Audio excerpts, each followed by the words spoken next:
আমি চাই না কারো গায়ে আমার হাত উঠাইতে হবে। আপনারা কেউ ব্যথা পেলে আমার গায়ে ব্যথা লাগে, এইটা আপনাদের ভিতর থাকতে হবে। নিজেরা নিজেদের মারামারি বন্ধ করেন, 1 নম্বর।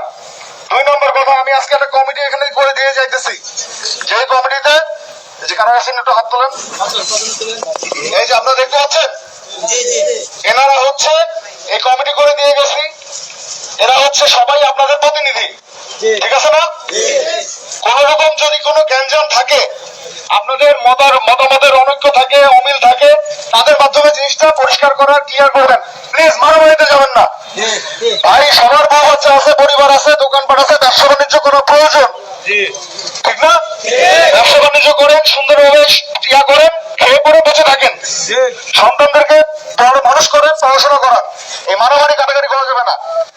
এবং যারা সংখ্যালঘু পরিবারের আছেন, হিন্দু বা অন্যান্য ধর্মের, তারা সবাই আমাদের ভাই। কারো কোনো সন্দেহ থাকলে বলেন, তারা আমাদের দেশের মানুষ, তারা আমাদের ভাই। আজকে এমন হইতে পারতো, আজকে তো আমাদের দেশে মুসলমান আমরা বেশি, তাই না? এমনকি পৃথিবীতে দেশ আছে না যেখানে মুসলমান সংখ্যায় কম, অন্য ধর্মের লোক বেশি? তাহলে ওইখানে গিয়ে তাহলে কি মুসলমানের উপর আক্রমণ হইলে ওই মুসলমান কি ভালো থাকবে? তাহলে আমরা তো ওইরকম না যে সাচ্চা মুসলিম সে সবাইকে প্রোটেক্ট করে, সেভ করে। এইটা সবার আপনাদের দায়িত্ব। এলাকায় যত অন্য ধর্মের লোক আছে, হিন্দু বৌদ্ধ যা আছেন, তাদেরকে আপনারা প্রোটেক্ট করে রাখবেন, আপনারা সেভ করে রাখবেন। এই কথা কি আপনারা আমাকে দিচ্ছেন? কারো কোনো সন্দেহ আছে? আমি কি মন তলায় আর কোনো গ্যাঞ্জাম শুনবো? এটা কথা দিলেন আমারে। গ্যাঞ্জাম হলে কিন্তু এরপরে আমি সুন্দরভাবে আর বোঝাবো না। আমি কিন্তু খুব কঠোর পদক্ষেপ নিব, ওই পদক্ষেপ কিন্তু আমি নিতে পারি, কিন্তু আমি চাই না। আজকে ইচ্ছা করলে কিন্তু আমি অনেক কঠিন হইতে পারতাম না, কিন্তু আমি কঠিন হই নাই, এবং আমি চাই না কঠিন হইতে।